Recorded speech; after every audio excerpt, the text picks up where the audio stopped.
was really nervous because especially when Jack come in, he was like, "You do know you're in the hot seat," and I've obviously watched. I've watched a couple of episodes, and it's different watching it, and then actually being here, I'm like, oh, I'm actually sitting in the seat.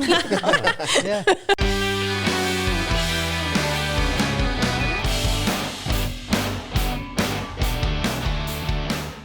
Hey there, everyone. This is Adam here with the Hear2Listen podcast. I'm here with Emily. Hello. And I'm here with Leon. I wanted to give you enough time to get to the mic. Thank you. And we're here with Sarah. We've got a guest today. Hello, Sarah. Hello. So before we get on to Sarah, this podcast is aimed at a particular subject, and that is something called endometriosis. And for those that don't know what that is, you will find out what that is. And one of the sort of starting points I wanted to get to was, how long did it take you to pronounce the word correctly once you found out you got diagnosed? I had to kind of put it on Google a couple of times and then listen to how they were saying it and then repeat it back, just one more try. So it did take quite a while. On Google, it actually puts it like phonetically for you. Endometriosis. Like that. I saw it the other day when I was looking. Yeah, like people need help. Like, yeah, literally. It took me 3 times, I'll be honest. It took me 3 times. So it is a long word. An average or whatever. But it, as a starting point, I wasn't really sure what the starting point would be, whether it be the diagnosis itself or whether kind of tracking back and talking about, I had this issue and we didn't really know, I kind of want to leave that to you really, what your starting point's going to be. But ultimately what we're trying to do is convey to people and promote awareness around endometriosis. So I think throughout that, it'll be about diagnosis, it'll be about the struggles that you have, all that kind of stuff, which we'll get to. But I'll let you choose your own starting point, if you don't mind. Put me on the spot. Yeah. I think it was... So through my teenage years, I started my period and I had no problems. So pain-wise was fine. It was just one of them things that happened. I can get on with my day. It wasn't until after I had my second child that I started to have really, really painful periods, to the point where I would literally be like crawling on the floor and Max would be like, what are you doing? Why are you on the floor? But you can't describe the pain. Yeah. And it continued. And then it got to the point where it weren't just happening when I had my periods. It was happening all through the month. So I went to the doctors quite a few times, and they diagnosed me with so many different things. I was going to ask you about so many different things. Because obviously the biggest thing with endo is that it takes a long time to diagnose, doesn't it? That's the sort of... I think I read the average is 7.5 years to get a diagnosis. Yeah. I don't know how long yours was from sort of feeling those pains when you're after having your second child. I think it was about 8. Yeah. So for some people it's long and some people it's a little bit shorter. But 7.5 is that average. And that seems like such a long time. And then there's loads of other things that you can get diagnosed with in between. What sort of other things did you get diagnosed with then? So originally I got diagnosed with irritable bowel syndrome. Yeah. So I got put on a lot of different medications to try before my food and after my food and that sort of stuff. When that didn't work, the second one was it's just normal. So women have periods and they just told it has pain. It's just a normal part of being a woman, basically. Then it was... I was seeking medication, so they kind of put it down to I was getting addicted to going to the doctors and them giving me medication that I was going because I wanted more. Okay. And then it's just in your head. Like there's nothing wrong. It's all in your head. Just kind of get on with it. Wait, so the doctors actually just thought you were just coming to get drugs? Yeah, at one point they thought, because obviously they went through a process of prescribing the IBS medication, then they tried some painkillers, then they tried different like hormone treatments, and then it was just they classed it as me seeking to have that medication, that I had become addicted to taking different forms of it, so that's why I kept going back. That must have been so frustrating. It was, because at one point I was like, am I? You started to doubt yourself? 100%, because I'm. It sounds really bad, but I'm not exaggerating when I say I went to the doctors and A&E and hospitals probably over 200 times, and that's not an exaggeration. I was going at least once a week. So the pain that he was getting, only way I can compare this, so Kareen obviously had a baby a couple of weeks ago, so she said that was period pain that times 100. Would you say is it close to being in labour? Or It Oh, can, yeah, 'cause you've done can both. be. Yeah, it can be. It definitely can be.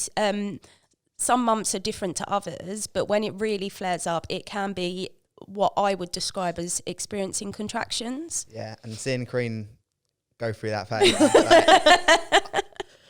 like, she had to so when she first started getting contractions, she weren't allowed into the hospital till the next morning. So she had like 12 hours of contractions basically before she was allowed in hospital. Yeah. At And home. she couldn't sit still. She sat in the bath for like 4 or 5 hours. Like she couldn't do nothing while I slept. But Typical man. Yeah, I did try and offer support. But yeah, so man, I can't imagine the pain if you were just going through that each month and the doctors weren't offering any help and just saying that he was addicted to coming in to see it and that. It did get to a point that I Googled it so much, like all the symptoms I was having, and so many different things had come up, and I come across endometriosis, and I was like, oh, I can tick quite a few boxes on this. So I put it to the doctors and said, like, I have been looking on Google. I know you're not meant to, but I have. Yeah. And I found something called endometriosis. Is this possible? And he basically called me stupid. He was like, don't be so stupid. You have 2 kids. Like, if you've had 2 kids, there's no way you can have endometriosis. So then I was like, oh, okay, like maybe it isn't that. And then I started to think, is it in my head? Am I making the pain up? Because I guess endometriosis does cause infertility, doesn't it, eventually? Yes. Sort of stage 4, is it? Yeah, I don't know a massive amount of endometriosis, but my sister has it as well. Okay. So she struggles with it, but she's had a kid. So, and I think, but hers was around before she had flow. So I don't know huge amounts about it, but yeah. Before we get too deep into it as well, can we like have let the listeners know what endometriosis is, so Yeah, they've got a bit of context? I'm ready to know what it is. 'Cause I've got no idea. Good idea. They describe it as, so in a woman you have the lining of your womb, which obviously shreds every month, which causes your period. So they say that the scar tissue is very similar to the lining of the womb, but it grows on the outside. So it will grow on the ovaries, the fallopian tubes, them sort of places. And when you bleed every month, that inflames and it bleeds too, and there's nowhere for that blood to go. Yeah. So then it kind of becomes, I describe it as blue tack. So like blue tack's really sticky and you can stick things. The endometriosis is like that, so it can stick your organs together. But they're not really 100% sure actually what it is and what causes it, and what is going on really. That's a really apt description of what it is, to be fair. I was sort of reading up on it this morning, and that's exactly it. And it sort of creates this sort of web of sort of cells, I guess, a mass of cells that sort of stick, like you say, the organs together and stuff. But it's all on the inside rather than on your womb, which has an exit point. There's no exit point, so it just stays in your body. And you talked about flare-ups before, and I think that's because each month they grow and develop just like the wall of your uterus does and whatever. Yeah. But then that strips away. But because that can't strip away, then you get the pain every month, or you might get it in one place at one point and then another point at another point. So maybe that's why you were going sort of every week, because you were getting pains all the time. I don't know, but yeah. I'm struggling with the sort of image of this. Like you talk about, like, say, the uterus, and then you've got it growing on the outside. What's on the outside, like your liver and kidneys? You know, are we talking about like the inner sanctum of your your torso? Your inside of you. So you've just got stuff like stuck and floating around, and yeah. So it can stick your like bowel to your womb, and it can go into your bladder. It can even go as in rare cases, it even can spread to the lungs and the brain and stuff like that. So it can actually. But always the outside, it sounds like. Yeah, you say it lungs, can, but it doesn't. Like it doesn't permeate the lungs. It can if it's deep interfering endometriosis. So it can like penetrate into the actual bowel or the bladder and them sort of places. So like, if it's like a web, so like if you're sitting down in one position, would you be comfortable? Then as soon as you try to twist, yeah, sometimes you can you can feel the scar tissue where it is holding on. Yeah. Ooh. Sometimes I've jumped up from the sofa because someone's at the door and it feels like a rip. Oh. So you can actually sometimes feel it, depending, I suppose, how deep it is and where it is in the body. You can kind of have that feeling of it. And you had to do that for 8 years before, like. I wanted to go back to like the IBS diagnosis and treatment as well. And with all due respect, they sound like very different departments. Yeah. You know what I mean? If it's uterus based or bowel based, Mm-hmm. as a ex-sufferer of IBS, then there's obvious symptoms of having IBS. Are you saying that you didn't have like diarrhea and all that sort of stuff? I had some of them symptoms, but obviously they can coincide with women's periods anyway. Like obviously some people, when their hormone levels changing, they can have them sort of symptoms. But them sort of symptoms were really constant. Go with the flow part. We obviously didn't go into enough detail about the diarrhea. There was still stuff I needed to know.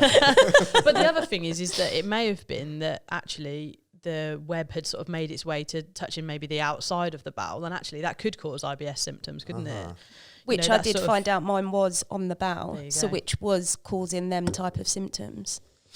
It just sounds a symptom of sort of medical institution that we operate with. There seems to be sort of a lot of like, you know, like one of those things where you pour like lots of beads into it and like certain ones come down. It's almost like it needs to go through several layers of actually getting to the solutions here. Yeah. But like they need to check this first. Okay, got that. It seems to be a lot of kind of gatekeeping, it seems to me, to actually get to that point, and trial and error, I suppose, as well, where like, and you're saying it kind of took for you to go on Google, and I know we've had a pod about this before about like, and you said you're not supposed to.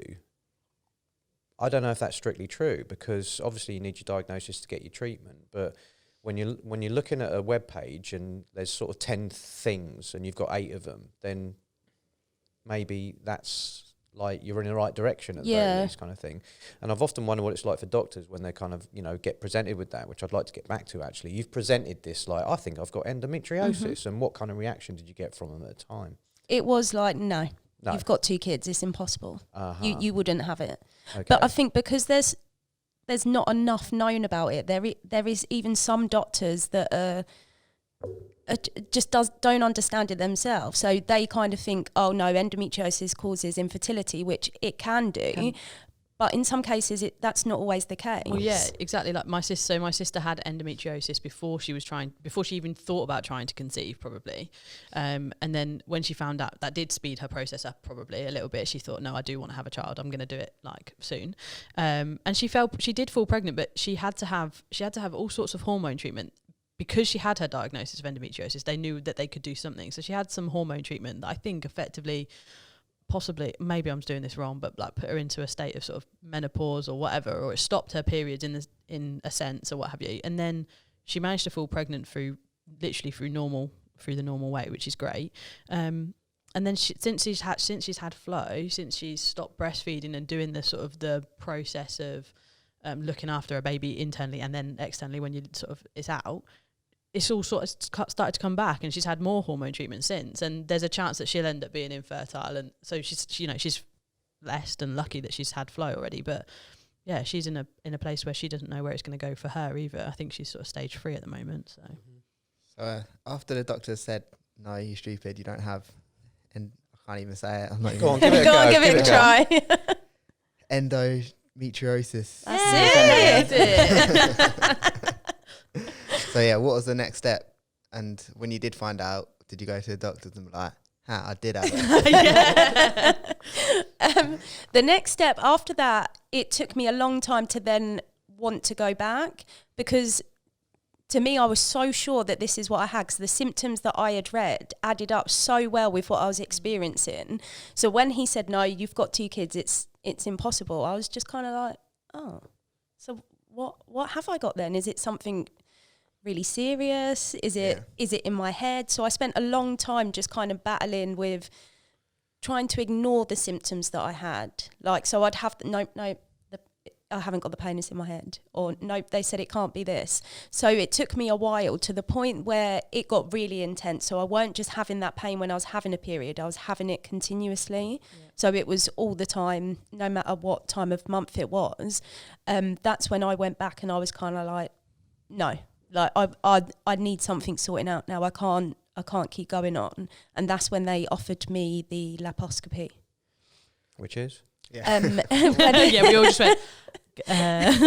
They do like little keyhole surgery incisions in the stomach, and they kind of have a look around and do some investigation and stuff. And that's where they found the web of endometriosis, I guess. Right, okay. Since then, have you had any other sort of surgery to remove parts of it? So my sister had a part removed, and then obviously it comes back, it grows and what have you. So have you had surgery to remove any parts of it? Yeah, I've had 3 surgeries now. Okay. The latest one was 6 weeks ago. Okay. Is this a progressive thing that will get you to a point where, I don't know about, you don't have it anymore, but it's like sufficiently managed where it doesn't really affect your life? I mean, what's the end goal here for this? I'm not too sure, to be honest, because it is also confusing, because they say when I had surgery in 2018, it was quite an intense long surgery. So it was 8.5 hours I was under for, and they cut a lot of the endometriosis. Everything that they could physically see, they cut away. But he did say there's microscopic endo, which obviously they can't see, and depending on, I guess, on each person, how quickly that grows into something bigger or how it doesn't. For me, it only took 1.5 years before that started to then grow to quite a significant amount again. But at the moment, I am on the hormone treatment Emily mentioned.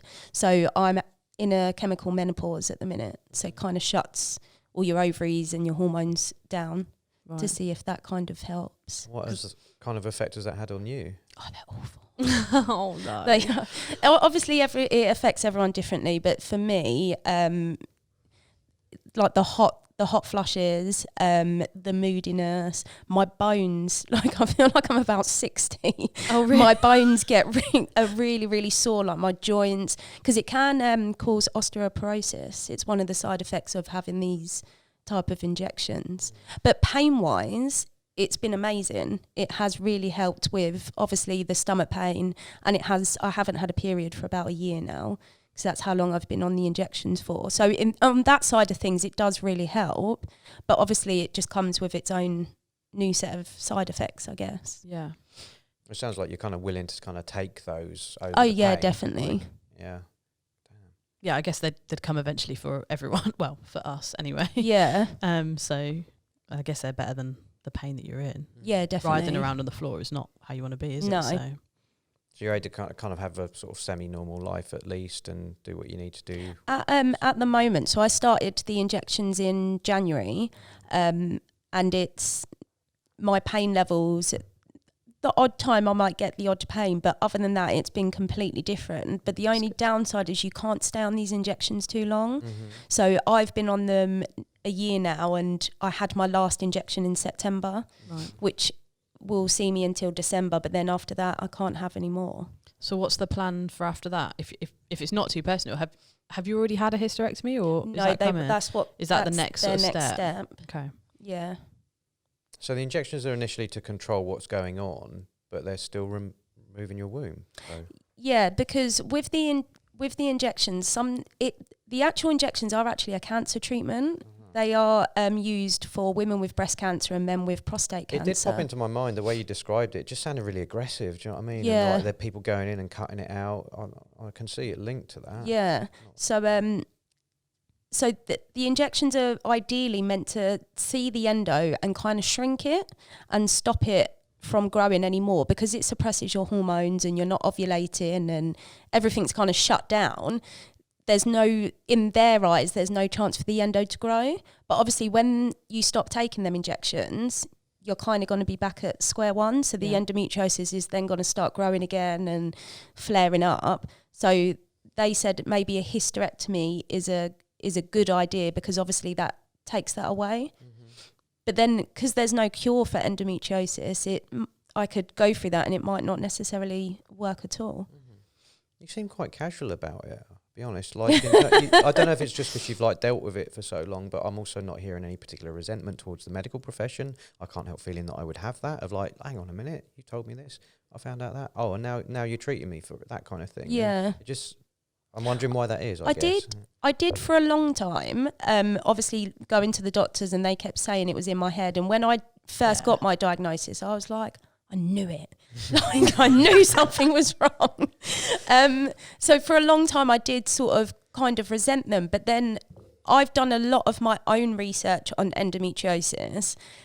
and even I don't understand it. There's some things that they say it's hereditary and other people say it isn't, and then you can read something it's caused by this, or this is why it happens. So if I can't myself find any solid facts on what it is and what causes it and why there isn't a cure, I can't expect someone else to kind of have that as well. Yeah, and like you were saying earlier, Adam, it is that sometimes there has to be a process of, it could be this, or it could be this, or it could be this. And that does take a long time. I think the disappointing thing for you probably is that that it could be you're a faker, or it could be that it's in your head. They're not ones that you want to hear, is it? You know, it's okay that it could be IBS, or it could be, some other illness or what have you. But yeah, being told that it's in your head or whatever, that must have been hard. Definitely. I think it's because obviously periods are not massively talked about, are they? Like even now, they're not. So when you go to the doctors with, I've got period pain, they just, oh yeah, you've got period pain. That's what happens when you have a period. But having pain that stops you from doing your daily activities on your period, that is not normal. And that's where I want the medical professions to get to the point that if someone is coming into the doctors and saying that when I'm on my period, my pain is that bad that I can't get out of bed, or I can't walk to the shop, or I can't go to work or college, then that needs to be a red flag of, no, this is not normal. We are going to have to investigate further to see what's happening. Have you found anything in your searches online around support groups or finding out about people's own journey with endometriosis? There's Endometriosis UK, which I have found is a massive help. They've got support groups, they've got volunteers that you can call up, like a helpline. If you're really struggling and you want someone to chat to, there's always someone there that you can phone, and most of the people on there have had experience in endometriosis, that they've got it or they've known someone that's had it, which is really, really helpful. They're the people that sort of have lobbied even, actually. It's coming into play this year, isn't it? 2020. All primary and secondary will be taught about, they're calling it menstrual well-being, which effectively will include sort of things like endometriosis being talked about, or excessive periods being talked about. And even boys are having that same education, which is good, because you wouldn't be sat here now thinking, I don't even know what that is. So that's good. And they've lobbied for that, and that's coming through this year. So that's really good. And they were lobbying for something else as well recently. That's what it was. They want to change this is completely random, irrelevant, but it's on the same website. They want to change the name of sanitary towels and sanitary products to menstrual products, rather than it being talked about as a sort of a dirty, sort of from a hygiene point of view. Actually, it's just a normal menstrual point of view. And then we can start talking about menstrual cycles and how you're feeling each month and stuff like that, and being able to go to the doctor and say, actually, this, I know it's not normal. Hopefully will help a lot more people get diagnosed quicker. And that's their aim, one of their aims on their website, which is, I was reading about this morning, so... Yeah, they have worked really, really hard. They've so hard of raising awareness. So Endometriosis UK does like an endo march every year, where we walk around London, we do chant, we do shout, we do scream, we hand out flyers, and we just raise as much awareness as we can. And they take things to Parliament to try and get new laws come in. And like Emily said, that is something that's coming in this year.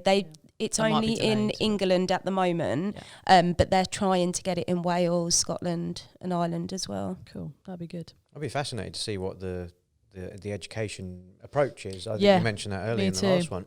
What kind of shape does it take, particularly in light of it not being that clear to even medical professionals. So it's like, I wonder what kind of information, I mean, what would you have schools shape that information to look like? As you can write the curriculum. Brilliant. But what would you include? Yeah, I think it's more just having a period. There is going to be some form of discomfort, so you don't want to kind of do it as if you have pain there's something wrong, because you are, especially as you're first starting your period and the first couple of times, there is going to be a discomfort. But it's just making them aware that if the pain is that severe that it's stopping you doing things, then you need to go to the doctors and you need to kind of get something checked out, because it's not normal to be in that level of pain. So I think it's just raising awareness on that point so much. I mean, pain's a bit of an objective thing as well. So I've also heard women that don't have endometriosis talk about unbelievable crippling pain, and how do you convey to people like what the set level of pain that endometriosis might be the thing, or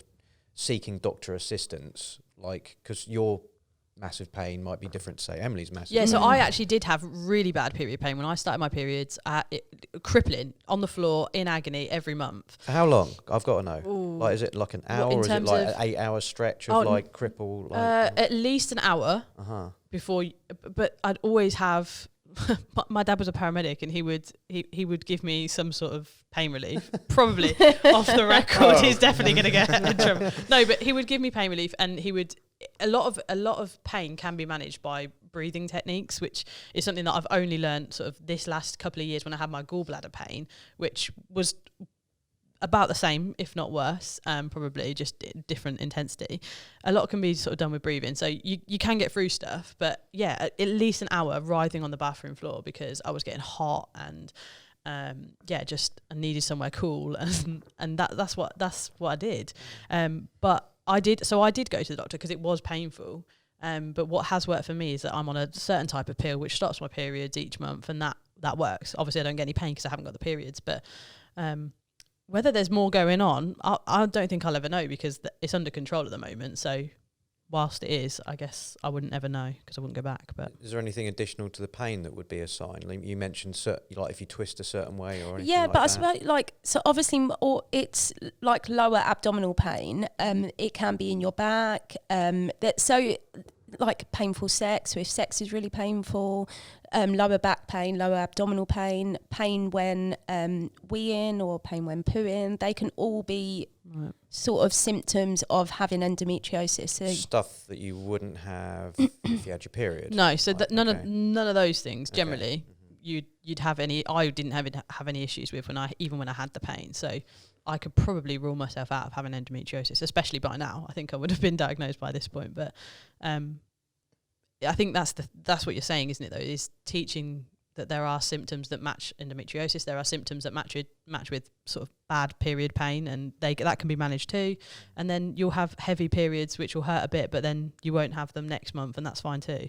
I think it's just literally about menstrual well-being. It is about teaching the overall. So hopefully that is what they'll cover. So like this is what's normal in a period, and this is what's not normal in a period. For some people, and for other people it'll be different. And that's Yeah. the difficulty, is that for everyone it's so different. And how common is it? Because before, like today, I didn't really know it was actually a thing. So now you said that your sister suffers with it. You 1 suffer in with it. 10. 1 in 10, and it still Yeah. takes 7 to 8 Yeah. years.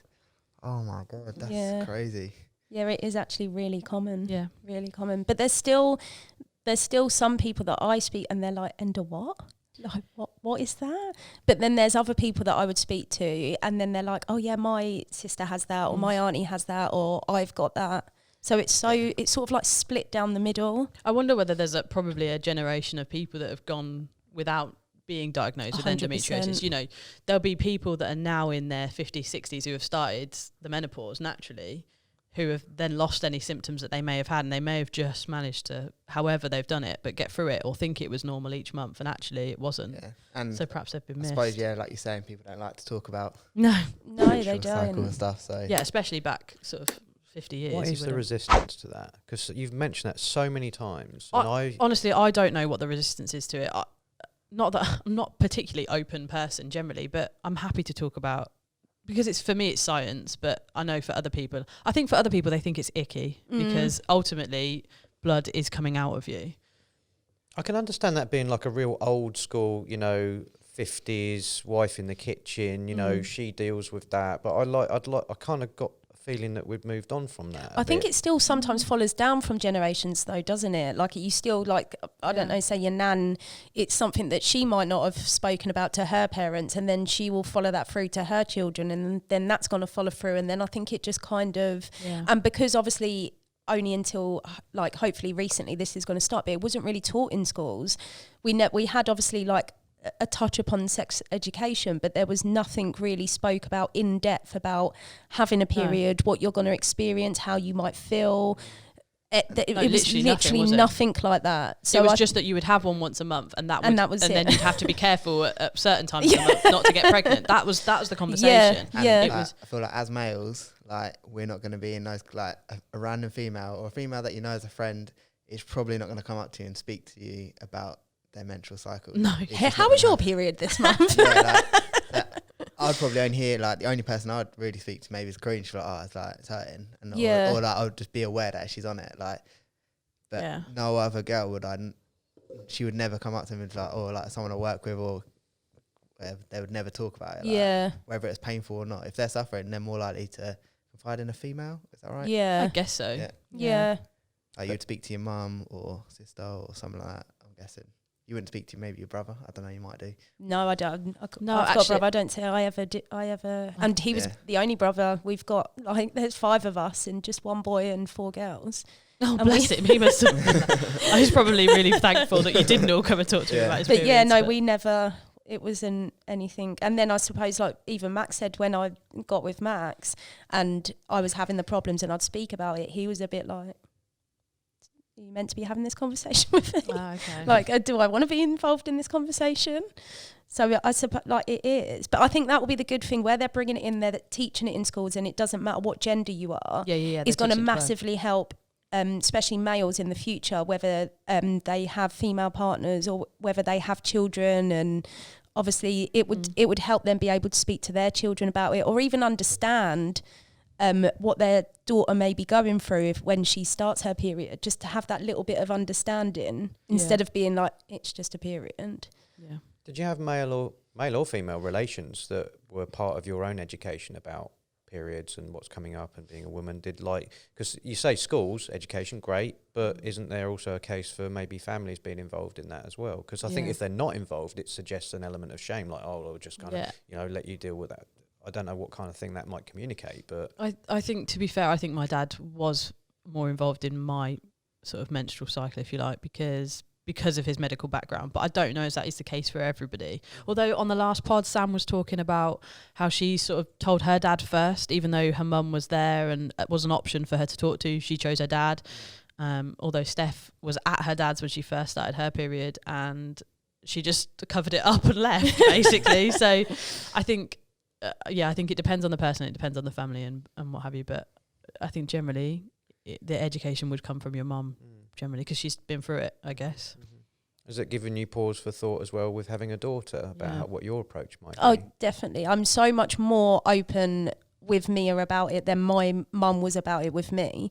So it was obviously like, you'll get to a certain age and you'll have a period and then you wear a sanitary towel and then it lasts for 7 days and that's it. That's kind of done. If your period doesn't come, you're pregnant.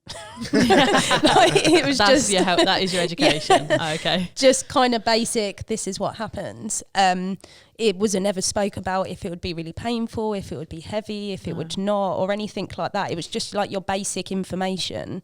So it's made me, I want to be more open with Mia. Like, you might not just have the period pain, you could have the headaches, you could feel sick, you could feel especially tired. as there is this sort of potential that it could be hereditary or whatever. She may have something in her already. I think I don't know whether Max was saying that actually there's an element where we do all have endometrial cells within us as females, because they make up part of your sort of womb and what have you.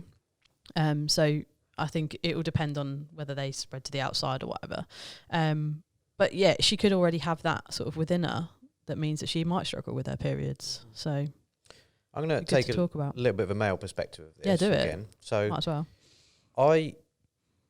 If I was, say, 11 years old and someone told me in like X amount of years you're going to be bleeding once a month, that you're going to have massive mood swings, that you're going to have all like hormonal imbalance, I can't help feeling, I'll be like, oh my God, that sounds awful, and it's inevitable and there's nothing I can do about it. It is awful. Do you have any of that inevitable. anxious kind of, or as women, do you sort of go, oh, well, it's just part of being a woman?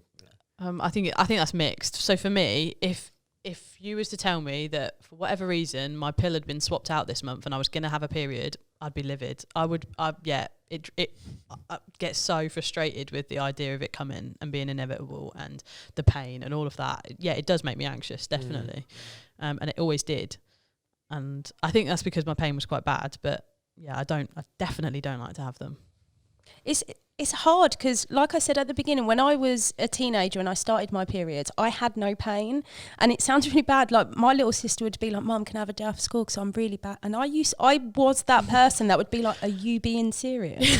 It is a period. You want a day off school for a period?" Because I never experienced it. To me, it was just a bleed. I had no other symptoms at all, and it was only until after I had Mia that all changed, and then it hit me, and I was just like, oh, this is actually really painful. So now, because I haven't had a period for a year because I'm in a chemical menopause, the thought of when that injection runs out in December, I'm even getting hot thinking about it. Like, I don't want that process to start again, because I know how painful it was before I started these injections. So I am really anxious of starting that process and that cycle again, definitely. And it's usually heavier if you've had a break as well. Yeah.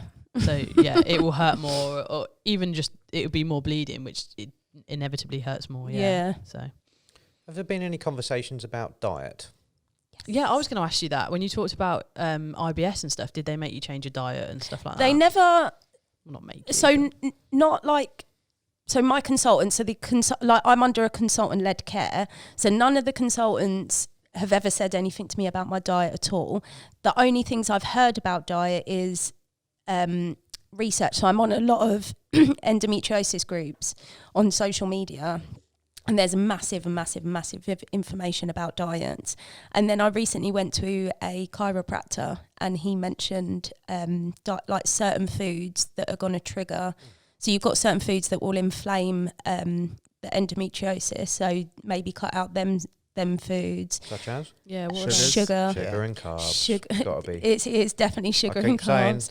I'm such an evangelist for this. I'll get to that later. Apparently sugar, like endometriosis thrives off of sugar. So does cancer. So because the consultants do, it's not like cancer in the sense that obviously you can't die from having endometriosis, but the way it grows and the way it progresses in the body can be very similar. Yeah, that's obviously they're both sets of cells, aren't they? Yeah. They're mutating and growing and mutating and growing, and that's the. So if they say it does thrive off of sugar. You say they. I mean, you're obviously looking in places that are not the medical profession. Yeah. Right. Okay. So what kind of?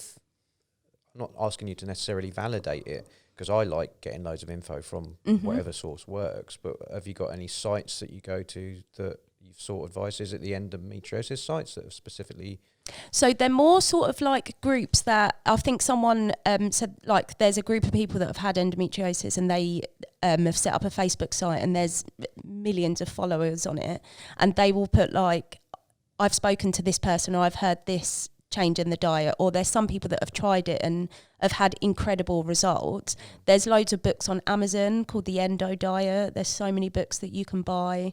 And then obviously I think what set it for me, even though I had heard it a few times, because I love sugar, I'm like, nope, not believing it. Yeah. Not cutting out my chocolate. No, it's not going to make a difference. But when I went to the chiropractor, he said it, and then I was just like, you've got to be like the 50th person that's kind of told me to look at my diet in helping manage. I think I now have to kind of give it a try. Will it be difficult for you to do that at this point though, because you're on the hormone treatment and you don't have the pain? Will it be difficult to assess the results, I guess? Yeah, definitely. So I think it's something to not wait. I'd probably get started first if it's going to be tricky for you to give up the sugars and whatever. But kind of do it in a sense that when I'm not under any treatment plan, I'm not having any medication for it, because then you will truly know if this is working or if it's something else. I mean, linked to something that you said earlier about, like, I am, as I said, a proper evangelist for like lowering your carb and definitely lowering your sugar intake. And if you look on the back of package, you've also got the consideration of this much carbs and then a little subheading that's of which are sugars. Believe me, I've become obsessed about that. And the reason for that is I suffered with IBS for like a vast proportion of my life. It was like debilitating, it was inconvenient, all the things that kind of go along with it that I don't really want to go into too much detail about.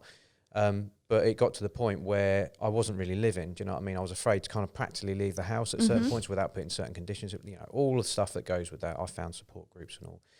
And I was listening to a podcast with a guy called Chris Kresser on Joe Rogan, and he talked about having IBS for much of his life, and then he did this thing. And the thing was massively lowering carb intake and eliminating pretty much sugars, which is hard to do, but it's possible. When I say sugars, I mean refined sugars. So natural sugars are okay. And it was kind of centered around this idea of a ketogenic diet, it's called. So I thought, because at this point, like, you just get desperate. You go, I will take whatever. Like, I'll follow the advice. And I did it, and it was freaking life-changing. Oh. Right? It absolutely changed everything. I don't have IBS. Yeah. It just not overnight. It was like 2-3 weeks. But linked to something you said earlier about, like, the misdiagnosis angle. Like, I'd gone through all the tests. I'd had all the cameras up and down. Do you know what I mean? All of that. To be told at the end, it might be IBS and there aren't much in the way of treatments for it, and we could put you on antidepressants because it's supposed to depress the system. And I could have been on antidepressants. So ultimately, they've kind of gone through all the gates and, like, and they've got this thing that's like a bit flaky at best anyway. So, and I didn't want to go on antidepressants. I didn't in the end. So years later, I'm on a podcast, I'm listening, I tried a thing that someone said and it worked. So what is the disconnect between the medical profession and what they might regard as sort of hearsay or research, all that sort of stuff, right? Because we are our own scientists sometimes as well, and we want to try things and elimination diets. And I asked you about diet because there's been a lot of stuff in the last 10 years about the gut fauna, as they're calling it, you know, healthy gut, healthy mind, the gut-brain barrier.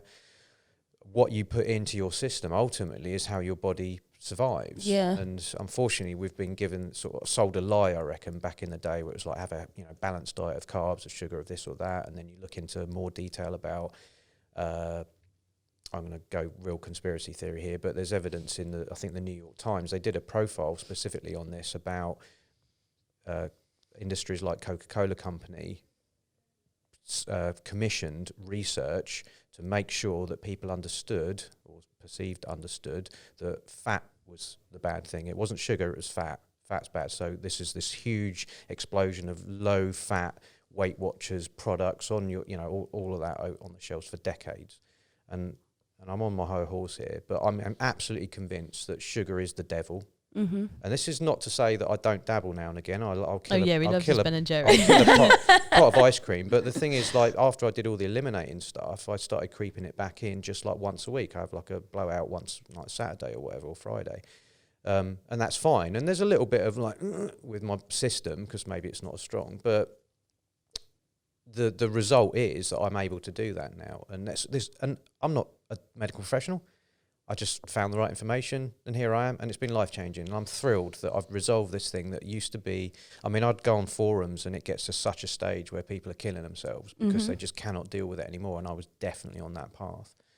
So just to kind of wrap up a little bit and go back to your point about, diet and, what kind of things that you might feel to kind of put in place to...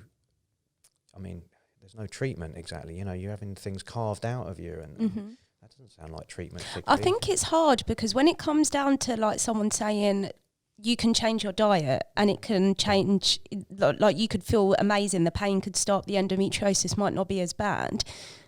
There's no sort of hard evidence. So when you obviously go to the doctor and you go to your consultant appointments, they say, I've treated this many people with this type of surgery and the outcome has been really amazing.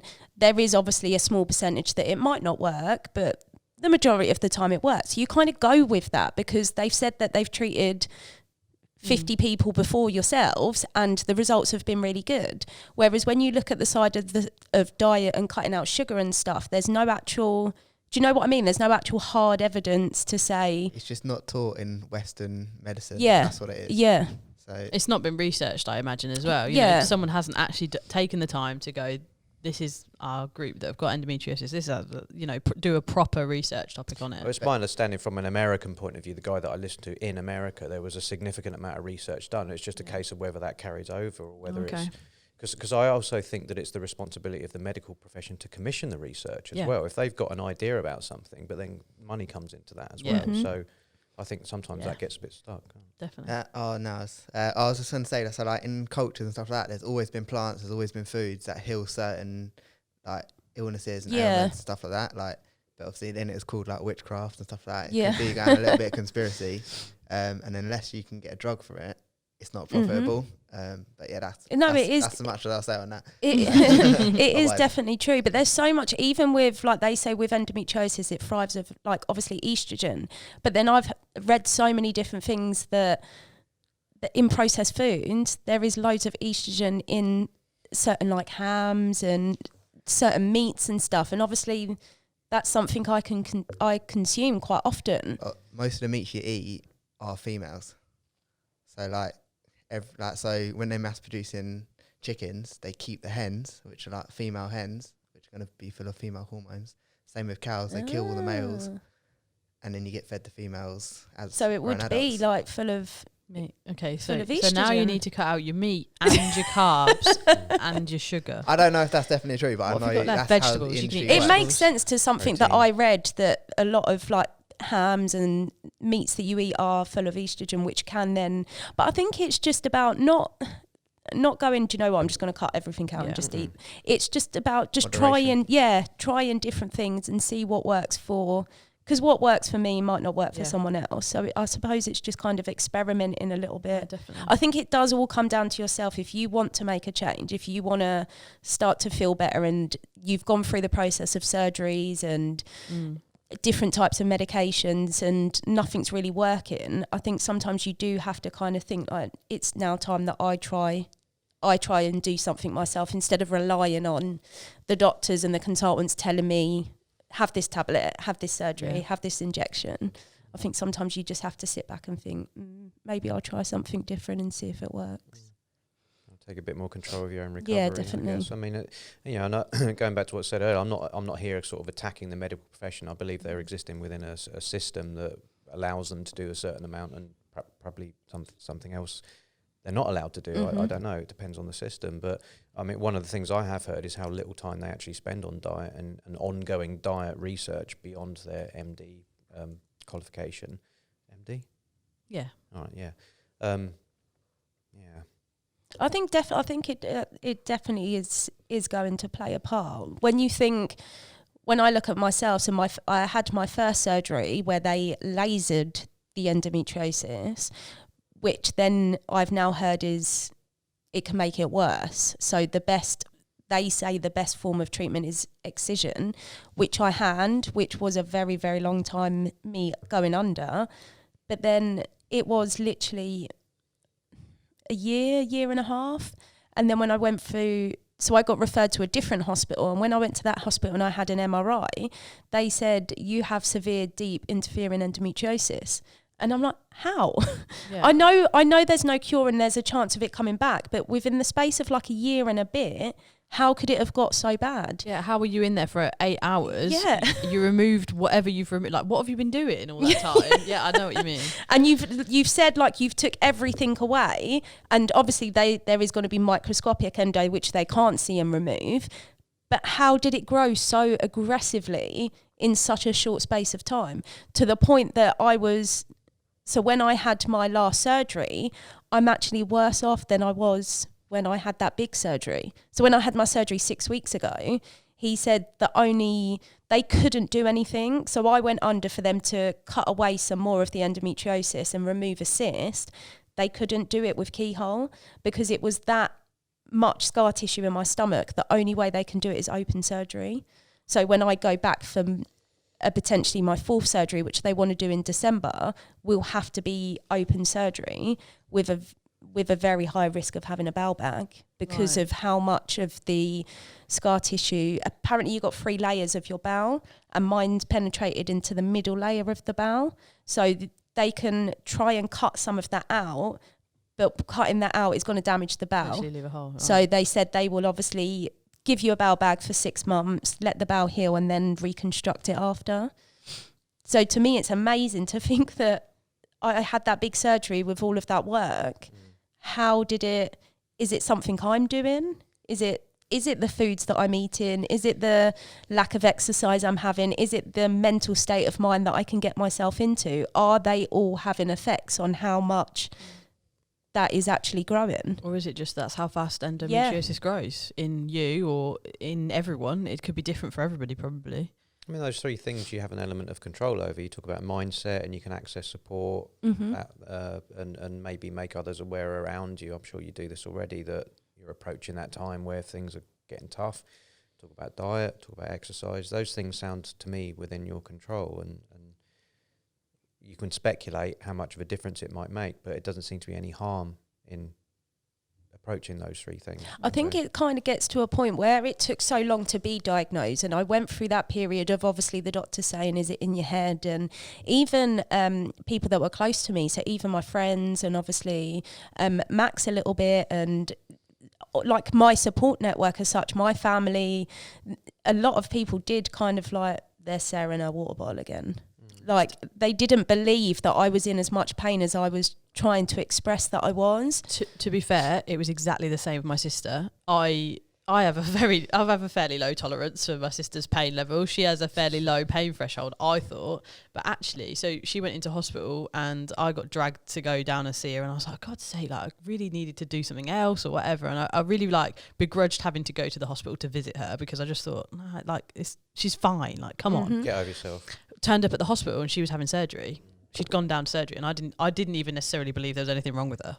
So yeah, it's hard. I think it is hard for people on the outside to understand truly what that pain must feel like, and the internal effects it's having on your body, and what needs to happen medically. Because I didn't get that. I don't think many people do, but then obviously with yourself, it then makes you to feel that resentment, to feel that hate or that pain towards it, because you're just like, I'm in this pain, and you're just seeing it as I'm exaggerating, or I'm just doing it for attention. So I think because it took such a long time, and when I finally got diagnosed, not that I wanted endometriosis, but I was so happy that they actually told me I had something, because I was like, it wasn't, I am actually feeling that. So all the times people said I weren't, I actually was. So when I think about when I think it could be down to me to change my pain levels by diet and stuff like that, sometimes I'm a little bit like, why should I? It should be down to the medical professions that left me for 8 years, because if I got diagnosed earlier, it might not have been as bad as it is. Why should it be down to me to stop this pain and change something when they left me so long before they actually said, this is what you have and this is what we need to do? And that doesn't sound terribly helpful. No. You know, like handing it over to them to try and fix you sounds like they're doing their bit, but like I said earlier, there's still stuff that you can do on your side as well. Yeah, definitely. Yeah, definitely. But I think it's just kind of getting yourself into that frame of mind of, now I need to kind of help myself, because they're doing what they say they can. It sounds like you're almost at that point anyway, because you know that your sort of injections are coming to an end in December. You've got that other bout of surgery potentially. So you said, you know, that it'd have to be sort of December that you try and do that anyway. So. I think as well, because I've done everything. So do you know, sometimes people go to the doctors and the doctors say, try this, do that. And some people are quite skeptical. I have literally followed them to the book as such. So they've said, right, we'll do this surgery. Okay, I'll have it. You need this pill. Okay, I'll have it. You need the coil. Okay, I'll have it. Yeah. You need this. Okay, I'll have it. And I've literally done every single thing they've suggested, whether it's a pill, the injection or surgery. Yeah. And when I look back in the 2 years I've done all of that, and I'm like, well, I don't really see a massive difference, apart from obviously the injections are helping with the pain, but I know that's going to come to an end. Like, I can't be on them injections for the rest of my life. So when that comes to an end, I look back and think, I've had all that surgery and medication kind of for what? It hasn't changed anything. It hasn't really done anything to stop it or to get rid of it or to give me a better quality of life. So I think that's when I've then come into the frame of mind of, I've done everything medical, everything you possibly can for endometriosis medical, I have done and had. Now maybe I need to try something completely different. Yeah, and I think people are sort of somewhat forced into that position as well. And you know, going back to what you said earlier, I wonder if this is kind of a societal symptom where we've been used to having free healthcare, and whenever we've got an issue, we go. And I'm reminded of the conversation that we had with the paramedic in an older podcast where the guy, Darren, was talking about, he thinks there was less people going to their GPs because they were kind of sort of, maybe it isn't quite as bad as I normally would. Because normally you go, right, I've got something, right, GP, bosh. Maybe a symptom of that is because it takes so long to get in. you don't want to like not book a thing and then need it still. But he was talking about how empty the GP surgeries were, and it wasn't just because of lockdown. He was speculating that it was that people were trying to kind of, you know, put it off or kind of deal with it, or, oh, you know, I'm in a lot of pain, but like wake up the next day when you would have gone to the doctors the day before and actually it's all right. And I wonder if as a kind of a societal thing that we're quite used to that quick fix of that needing that thing of looking to the experts to sort out our problems, when it sounds like there is that much more available online.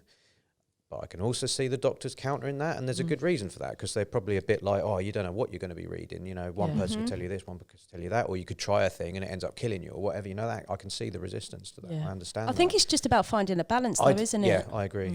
Like just the balance of like you've got that medical care. So obviously, with the endometriosis, I am consultant led, and it's called a multidisciplinary team. So you have like a few different consultants, like the bowel surgeon, the bladder surgeon, the gynecologist. They all meet once a month and discuss my case and how to go forward. So I have that care, and I suppose they're doing as much as they possibly can within their expertise and what they can do. But then with anything, whether it's because you've got a bad back or because you've got endometriosis or because you've been feeling sick every morning you wake up, there is medication and doctors that can help, but you always have to kind of think, so what can I do alongside that? Not what I can do solely on my own and forget the doctors, but just kind of have that balance of they're helping, but I need to help myself as well at the same time. Which I'm convinced is diet and exercise, really. Yeah. And those are well within your control, plus support networks, I would say, as well. It seems like those three things in conjunction with what advice you're getting as well, maybe the way forward. I was thinking maybe we should wrap up pretty soon. Anything else people want to bring? No, I don't think so. Good. It was good, really good to talk about. Yeah, thank you for coming in. I think quite bold, quite natural actually. You seem to have taken this podcast stuff like you'd done it before. I thought you took to it really well, and I think you were very open, quite brave. I see you as quite brave actually bringing all this stuff. It's quite exposing. You know, you've talked about support networks, Max as well, things like that. So, you know, thanks for the courage. And my hope is that people will, you know, listen to this, and, you know, if for our younger listeners, viewers, then maybe it's just something you need to be aware of for the future. But if anyone's affected by this, by all means, get in touch with us on comments, or you can use our Anchor FM page for messages. Have we sorted that out? Yeah, no, it's ready. Oh, wow, it works. We've also got our webpage, Hear2Listen.org.uk. Go to the contact form. You can get in contact with us that way. We've recently installed a live chat. Thank you, Emily. That's well all done. right. No worries. We've got a live chat on the website, so look out for that. Remember to like and subscribe us. Thanks everyone. We've been here to listen. Thanks, Sarah. Thank you. Thank you.